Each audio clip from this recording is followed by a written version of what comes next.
Hello, welcome to episode 9 of Using Play to Improve Writing. I want to welcome all of those watching the replay and thank you for joining us. Feel free to add comments and I will get back to you, especially if there's any questions that you have. For everybody else, and those that are able to join us tonight, yay, hello. I'm so excited to continue this series, using play to improve writing.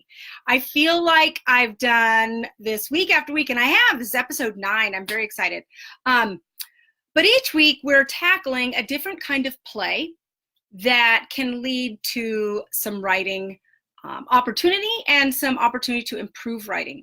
So I'm excited to be here on Harry Potter Night. So for those who don't know me or don't know me well, I'm Jill Wolfe, learning specialist, and I help parents, homeschool parents, plan meaningful learning experiences in order to awaken the learn in learning. And there's so much more to learning and understanding yourself as a learner. And one big chunk is writing. And so tonight we're looking at one way to improve writing around play. And the focus tonight is Harry Potter. I'm excited for those of you who've watched other episodes. This one is going to be a little older, geared a little older. For those who are just joining us, we've had all sorts of other topics, from American Girl to Legos to tea parties, and so you'll have to come check out the videos on my Facebook page here, and take a look at some of them, see if they can give you some ideas. So tonight we're looking at Harry Potter, and here is one of the books. Now, I know if you've lived in America for any length of time, you've heard of Harry Potter. J.K. Rowling has a very intriguing story. The author has a very intriguing story about how she came to write these books and where she was before she was writing them. She really was struggling financially, personally, and she dug in and she wrote these, and well, it skyrocketed her. And now she's doing, I think she has 2 or 3 other series out. But one kind of writing that you can do out of Harry Potter is to explore the author. And I think sometimes we forget that these books, whether you're watching the movies or reading the books, that somebody dreamed up this world. Somebody took some time, some serious amount of time, to imagine this entire magical world and all of these characters and all of these storylines, and she created an empire. So to study her a little bit is one kind of writing that you can do from Harry Potter. And I think getting to know who she is and write what some of her feelings are about the books, maybe even some of the choices she made in the books. I don't know how many interviews there are with her that you could find on YouTube, but that's one kind of writing you do from Harry Potter. And I think she's actually worth looking at because her books and her movies, her world she's created has done so well. So that's these. I have found for the most part, 3rd grade is about the youngest that I'm seeing reading these books. So we're talking 3rd, 4th, all the way up into high school that you could be doing some writing from Harry Potter. The one really cool thing about these books is that they've all been made into movies. So the kind of writing you can do is just so much more, because you can go just from the books, you can go from the books and the movies, you can do comparing them. There's just a lot you can do with it. So when looking at Harry Potter as a world, I came up with 4 kinds of writing. There's creative writing, and I'm going to talk about that one. There's analytical writing, there's comparison writing, and then there's research. And the one I just talked about with J.K. Rowling and getting to know her would be research. We want to research the author and a little bit about her life and her writing. Okay, so some of the others, there's a whole lot of ideas that come to mind of things that you could do from these books. I'm going to start with analytical because that tends to be the one that I think is the type of writing that we haven't started as much in younger grades. And so as they're getting older, they can now analyze things. And there's some analysis necessary to do comparison, but many times we can get away with comparing on a rather surface level, especially at younger grades. So the analytical. So some of the things that come from this is a character analysis.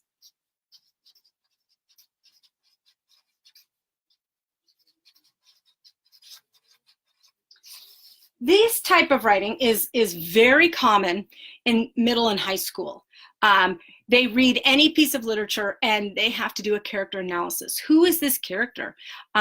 You dig into their backstory, what's brought them to where they are, what character do they have in terms of, do they have integrity? Are they good? Are they kind?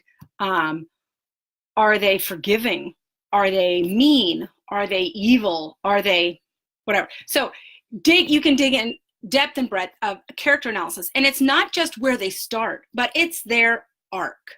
And in really good writing, your character undergoes some kind of transformation in a book or a story.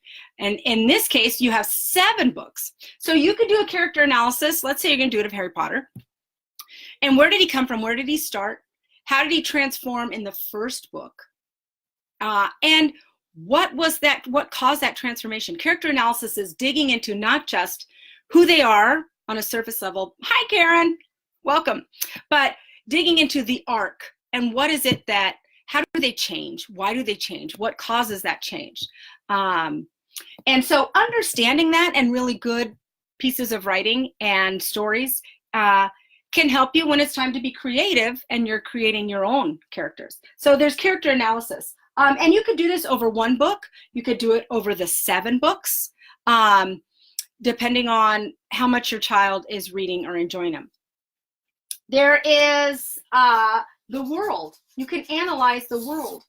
Every story has a world that your characters act out in and things happen in. And so what are the rules of that world? Well, in something like Harry Potter, you have very different rules because there's magic. So there's this fantastical world. You have the real world where muggles live, and then you have the fantastical world. And I find that in this first book and in the movie, they've done a very good job with showing when Harry Potter first goes off to Hogwarts and he has to get on the train. And he's at the train station and there's not the train that he's supposed to be on.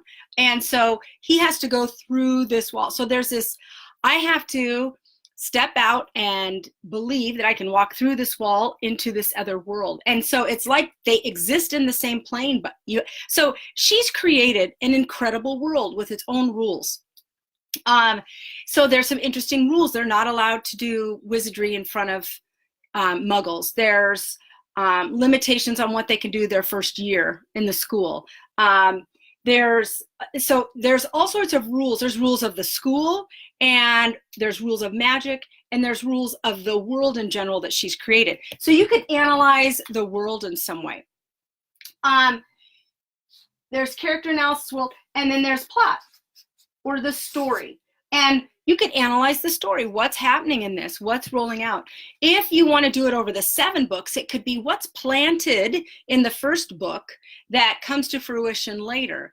We talk about foreshadowing as something that's in books. Now you got 7. So what was foreshadowed in the first one for like the 5th or 6th or 7th? But this is getting into great depth. So depending on where your child is, the depth of the kind of analysis you're going to do is really going to vary. So that's just a few things you can analyze. There is some less intense ones for younger grades around the idea of inference. It is the beginning of analysis. And there's a great question in a resource I'm going to share with you in a minute where they ask, why is it that Harry Potter's Aunt Petunia, why is it she got so angry when her sister got her letter inviting her to Hogwarts? And they talk about it in the scene where they first encounter Hagrid. I think that's his name. Anyway, in they're trying to get away from all the letters that are arriving, and then Hagrid arrives, and then the truth comes out that Harry's parents died the way they died. And so anyway, Aunt Petunia reveals that she was very upset that her sister got this letter, and you have the chance to infer why based on what she said. And inference is really tough. It is very, very tough. It's looking at, okay, the writer and then the character that he or she is writing have implied some things, and I have to infer them as a reader. And so how do I get to that? How do I do that? How do I read what they've written or watch it and infer? And they talk in storytelling, specifically like screen, that you want, oh my gosh, the word just went out of my head. Subtext, that's it. Subtext, that it wasn't ever said, it was subtextual. Subtext, same as implied in books, and you have to infer as the reader or consumer of the whatever you're watching, that you have to infer that meaning. And so learning how to do that is something that every young person has to learn how to do. And in Harry Potter, there's a few places to do that. So we could do some inference, which is the beginning of analysis, because you're digging into what's underneath, not exactly what was said, not everything literal, not everything they went, but some of the underneath things. Okay, creative wise, we could do something like a journal. So you're going to write a journal, maybe a series of journal entries of one of the characters. So let's say you were Hermione. I hope I'm saying these names right. You are going to do some journal entries of what Hermione might have been going through in that first year. And there's even a scene where she runs off crying because someone has hurt her feelings, but she seems so tough on the exterior initially. So what might have been her journal entries? What might have been when she first arrived? So it could be, okay, we're going to have you write a series of journal entries from Hermione's point of view. And what would she have been writing about? And, you know, she's very intellectual, but she's also got this really soft side. And she wants to help out Harry, and but her feelings get hurt by this other guy. So what kinds of things would she have written? You could do that with any character. You could even do it for the bad guy, your antagonist, your villain in the stories. You could say or Professor Snape, especially if you've read all 7 books and you understand him and his motives and what he's about and why he does what he does. Now go back. Okay, so we're going to have you write some journal entries of his. What would he have? What would have been some of his journal entry and feelings that he might write about on the first day that Harry Potter shows up at the school, or later when they think he's trying to kill him? So there's all these, and it's more creative writing, but that your child has to take the perspective of the person writing the journal entry. So you get to address point of view. How would that person speak? What would be their voice if you were writing their journal entry? So you're not writing a journal entry for yourself. It's not like I'm writing my own journal entry about this person. I'm writing a journal entry as if I were that person. Now you get to introduce all sorts of things in writing, like I said, voice, tone, language.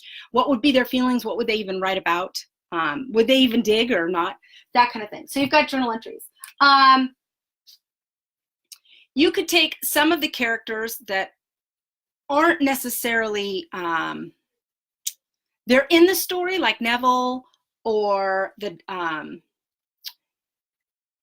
some of the other professors, or some of the other students in different books that have kind of a medium to small size part. And you could write their backstory, create their backstory, or even write a short story that's all about them.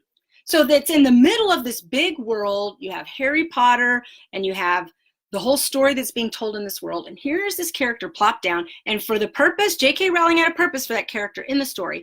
But you're going to give that whole character a backstory and a story of their own. And so what character did you find fascinating that they didn't do a lot with, and you're going to do something with it?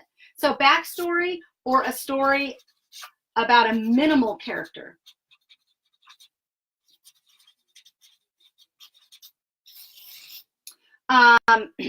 Creative. At this stage, it doesn't always have to be about writing. You've heard me say that writing isn't always just about words that are in paragraph form, that writing can frequently be another form, and it even can be artistic in nature, but it's meant to communicate understanding. So maybe creatively,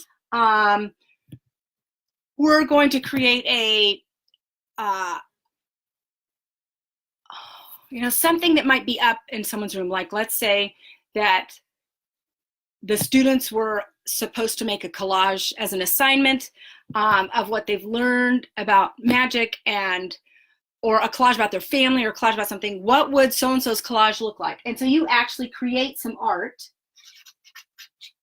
create a piece of art that represents what a character might have created to tell about themselves. It's kind of another way to do backstory, a little more creative. You could write a script of your own, especially if you feel like there's parts of the story in any of the books that kind of got sloshed over when they made them into a movie, because you can't put everything into the film. So some things got cut out. And so maybe your child's like, I really loved this part of the book, and they didn't do anything with it in the movies. Okay, so you write a script for a scene or two scenes that is like a sub-story. So it doesn't necessarily have to go with the whole film and how it's arching and moving, but maybe you're just going to tell one little part of somebody's story. But instead of writing it as a narrative story in paragraphs, maybe you're going to write it as a script. And so you get a little exposure to what do scripts look like. The reason I bring in script, not only do I feel that it's a text form that we don't teach our kids how to write, and then many of them decide I want to be screenwriters, and they have so much to have to learn about it later. But I think it's a different kind of writing than just writing it as a story form. I think it's good. It asks them to dig into things. Plus, these books were made into movies, and all those movies had scripts. So it kind of gives you the chance to dig into some of that. Now, you can actually go online and put in like Harry Potter and the Sorcerer's Stone script, and you might come up. Now, most of the time it's going to be a transcript. It's not necessarily going to be the original script they worked off of, but on occasion you can find those. But it gives you a sample of what it looks like, because the pieces that you write in a script are very different than what you write if you're writing it just as paragraphs, like a little short story.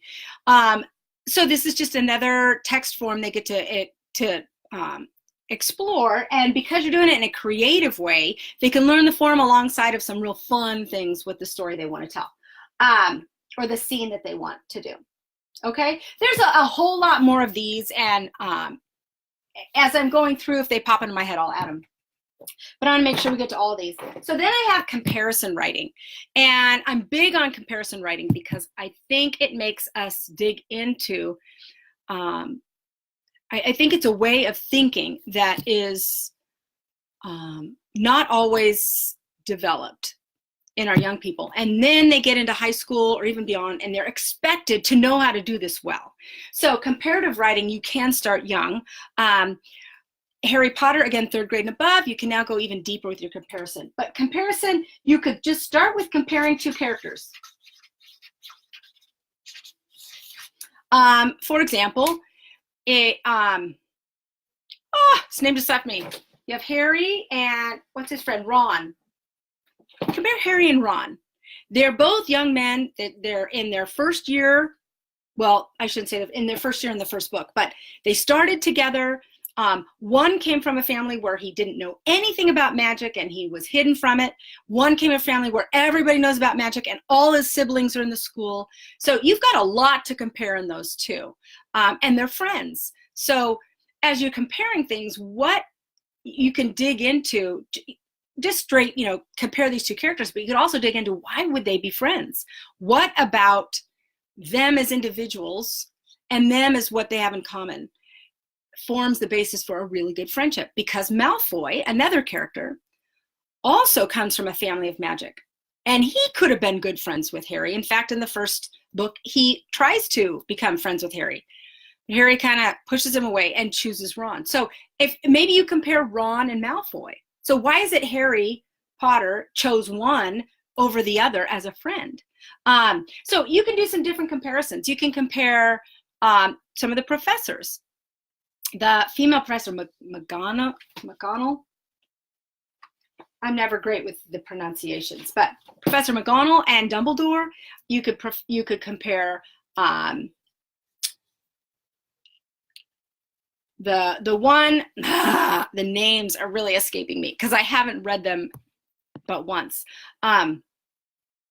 The professor in the first book that has the turbine and ends up being the one that's actually housing, oh, McGonagall. Thank you.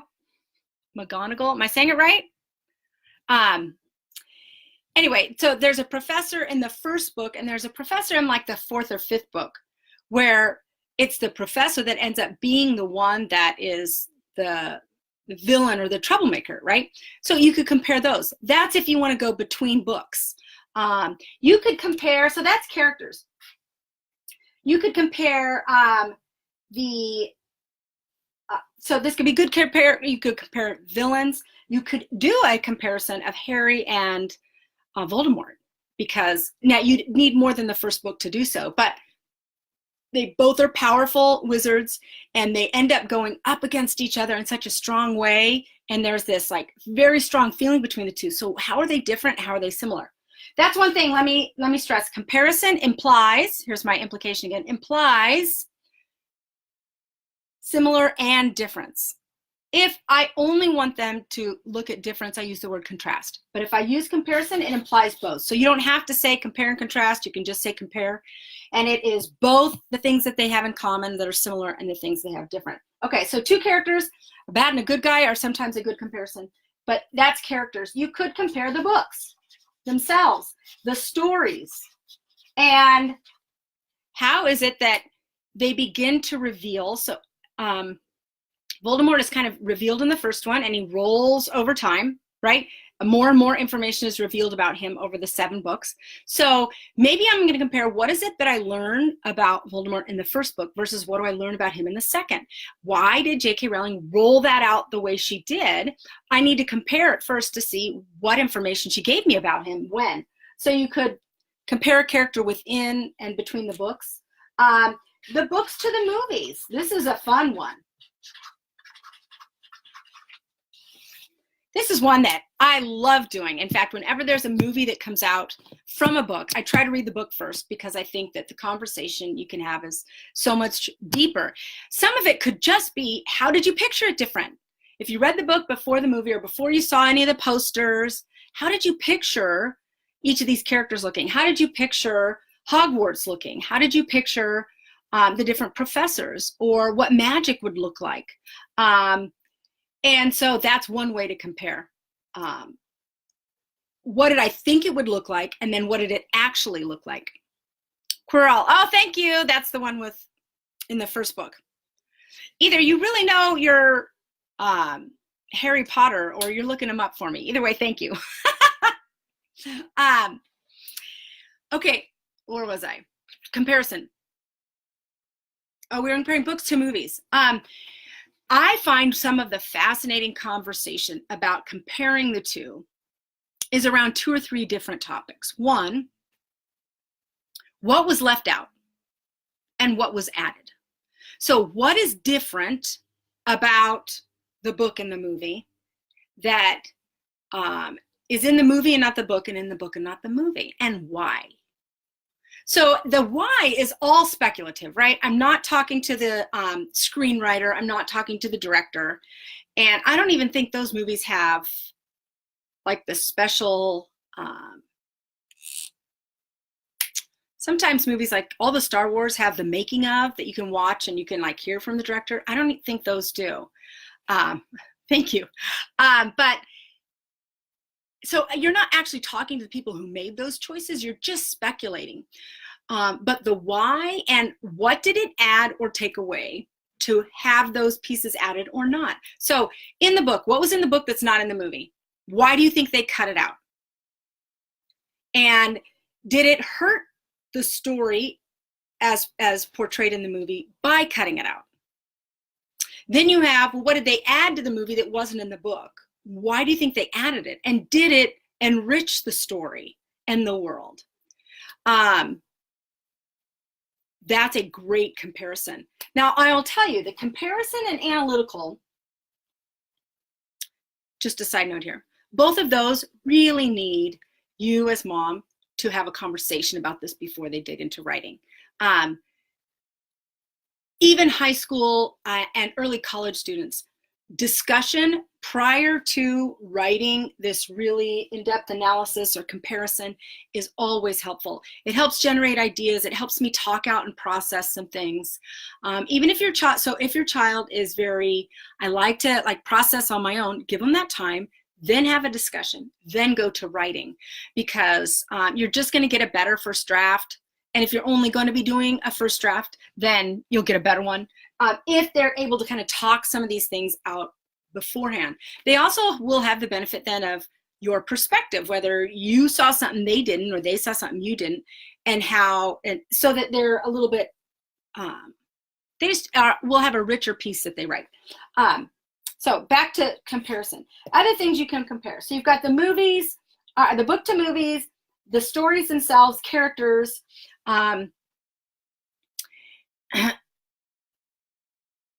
There is sometimes out in the internet there's a thing called fan fiction. And I haven't necessarily dug into this for Harry Potter, so I don't know what's out there. I just know in general for different worlds and franchise that these exist. And what people are doing is fans are writing additional stories or different endings. Spoiler alert, and at the end of this, Hermione does not end up with Harry. Hermione ends up with Ron. Now, a lot of people are like, why that? And so you get this, I would rather have ended this way, or why did he have to, die? Or so some people's own feelings about the story itself, whether they read it or they watched the movie, the story itself, they may disagree or have real angst with the choices the author made. So you can take a look and read some of those and then do a comparison of what is it that they felt should be there and what is it that actually was. And then some, what we call evaluative, do you like that other ending? So sometimes comparison can lead to what we call evaluative. So there's not supposed to be any evaluation of when I compare things. That's separate. So you could start by comparing someone else's desire for a different ending, let's start there, to the actual ending, and then evaluate for yourself whether you like that or not and why. Maybe even that alternative idea was from mom. So maybe you yourself, mom, you share, I wish they would have done this at the ending. How do you wish it could have been different? Okay, so compare your ending to the actual ending. So it could be in the fan fiction that you find and read out there. There's, like I said, frequently there's a whole lot of people having opinions about Harry Potter and what was good or not so good or what they would change. You can read some of that fan fiction and then do a comparison of what they felt should have been different to what actually was. Or you can do it just of your own feelings. So you're really comparing what could have been to what is. That's another kind of comparison you can do. Again, if your son or daughter really loves Harry Potter, then going out and reading either other people's stories or other people's opinions or evaluations or ideas about what they would do different, kind of bringing all that in, reading all of that and bringing all that into a discussion, they'll really enjoy that because they like the world of Harry Potter. They might feel strongly about what some people say as well. All right, then we get into research and some of the things that you can research. Let me slide over here so I can write them. And I'm going to choose blue. Okay, so we already said the author you could research. And I'll just put it up here, magic. I know that for a lot of very conservative or faith-based families, this series was really tough because the world that was created at its core was promoting something that they don't believe to be true. And so that was really hard to reconcile. Do we go there with our child? So I am certainly, disclaimer right now, not saying whether you should or shouldn't, just saying if you choose to, one of the things that they may want to research is this concept of magic. And if you, and it may be a chance for you to have a conversation about magic versus miracle. And the Bible, if you choose to use it, is actually full of a lot of examples of things that might have been called magic. If you look at the plagues in Egypt, when Moses was trying to get his people freed, he did all of these, there was all these plagues that God did, and everybody's calling them magic. Okay, so it's, sometimes miracles are perceived as that. So you could set up a very interesting discussion if they're intrigued by this. Plus lots of little kids like little magic tricks, you know, like I make something disappear. So where is that in comparison to what Harry Potter was saying? It's comparison to what we really believe about magic. So this is something when I say research and discuss it as a whole and dig into that. Okay, there's also dragons. The first one has dragons quite a bit in it. And there are some, there's all sorts of movies and books about dragons. And so if they're intrigued by it, then research them. What are they? Most of them are fantasy in nature. They are not necessarily like scientific, but there are some very interesting things out there about the different kinds of dragons. In fact, the whole series DreamWorks did, How to Train Your Dragon. Fascinating and incredible movie, animated film, and they've turned it into what, but it's got all these things with dragons in it. So if they are intrigued by dragons, let them research dragons. In fact, they could create their own little journal about the different kinds of dragons or whatnot. You could research the oh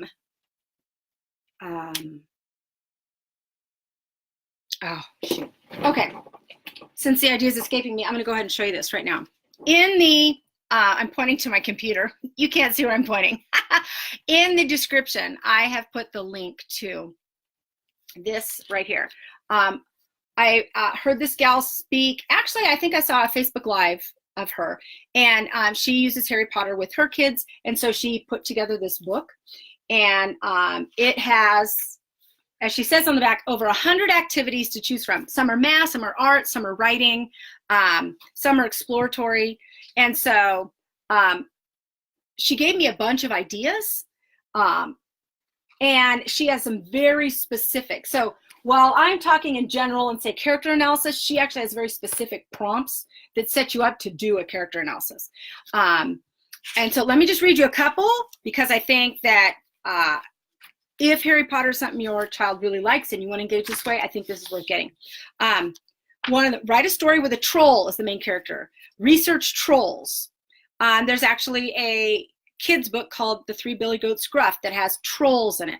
So J.K. Rowling pulled all these different kind of fantastical creatures from all over the place and put them in these books. So take a look at where those creatures are in the rest of literature. So dragons and trolls and I don't even remember what else. There's so many. But that's like one specific one she has in here. What are some of the others that I marked I thought were good? Oh, write a story about dragons. Why was it unsafe for Hagrid to be hatching a dragon in a wooden house? So some are critical thinking, some are very low level, some are high level. Learn how to play chess, right? In the first one, they have this huge, massive chess game. So understanding how to play chess. So some is taking the ideas and pieces of the story and taking it deeper. Research would be doing that. I'm going to learn how to play chess. I'm going to write about chess. Maybe we're going to create our own big chess set and play and learn to play it. In fact, this is something fun I've had fun doing, is to build giant games. So you can just Google giant games, especially if you're in Pinterest, and there's all sorts of them. Giant Scrabble, we built giant Jenga, and that's what I gave everybody for Christmas a few years ago, is a giant Jenga set. And while my husband and I thought that was really cool, my sisters were all like, thank you for all these 2x4s. Sorry, side note. Anyway, a giant chess set is like they have in the movie. Now, you're not going to build it quite that large, but you could build a big one and set it out in the backyard, and you guys learn chess by playing it outdoors with this. So research is taking any piece of the book or movie or the world or the characters and digging into it deeper outside of the Harry Potter world and looking at it from, this intrigues me, I want to know more about it way out here. And so that's the kind of research that they could do. And there's just endless things from, I mean, these are the best of what is coming to mind for me right now. But okay, so there's a whole lot of things you can do with Harry Potter, but I would say this, if your child likes it, is a must. And again, she has, in fact, I think she gives her email in here. Check real quick. Yeah, she says, no part of this course can be reproduced without written permission from the author, and it gives her email address, and it's redheadmom8@gmail.com. And I'm actually going to send a link of this to her because I was very inspired by what she wrote here. But it's got tons and tons of ideas. The link is on there. You can go get it on Amazon, use it with your kids, especially if you feel like you're not super creative. She's done a lot of that creative work for you. Put that in the book. So here we go.